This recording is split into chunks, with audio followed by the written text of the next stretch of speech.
Good morning everyone, this is Joel Wagis. So today I will be discussing about inverse multiplexing.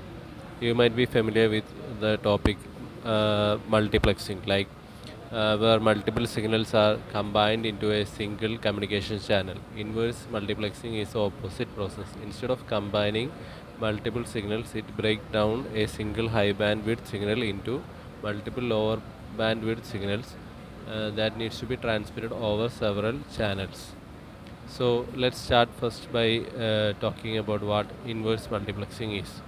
Well, inverse multiplexing, as the name suggests, is the technique that splits a single signal into multiple that that are with a lower speed that can be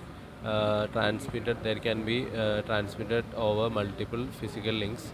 These links are often combined back to the to receiving end to reconstruct the original high speed data stream.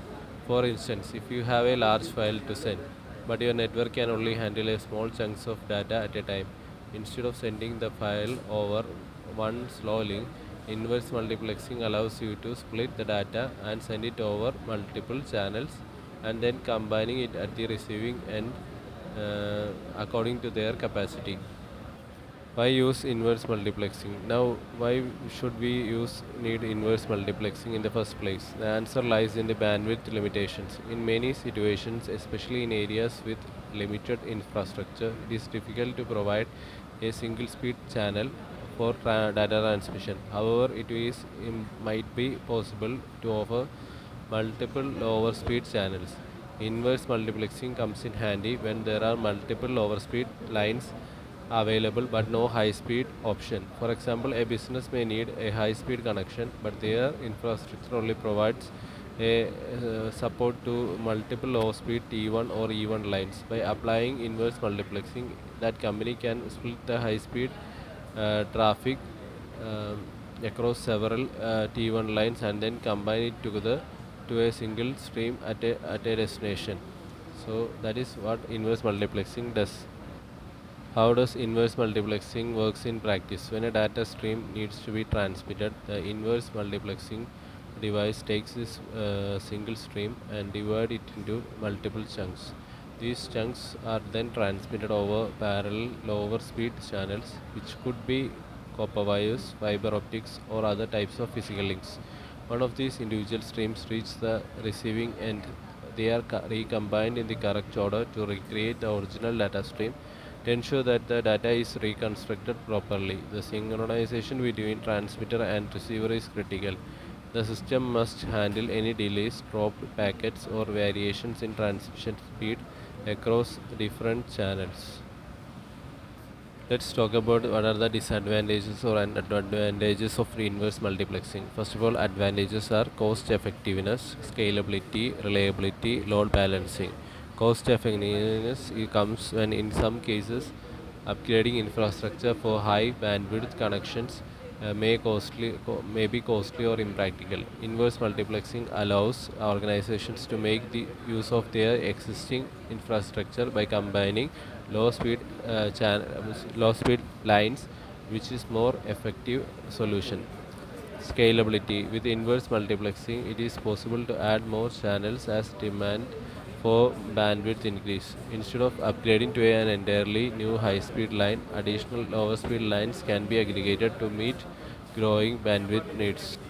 Reliability. One of the major benefits is improved reliability. If one of the lower speed links fails, the system can still maintain a connection using the remaining links. This reduces the risk of total service disruption compared to relying on a single high speed link. Load balancing. Inverse multiplexing can effectively balance loads across multiple links, which can reduce the bottlenecks and improve overall network performance. So, what are the applications of inverse multiplexing? Now, let's move on to or each of these applications.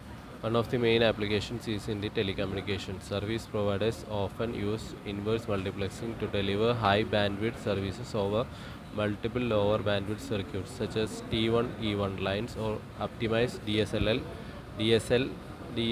connections. By splitting the signal, they can provide a high speed internet in regions where traditional high speed infrastructure is unavailable. Another important application is video conferencing. High quality video streams require large amount of bandwidth.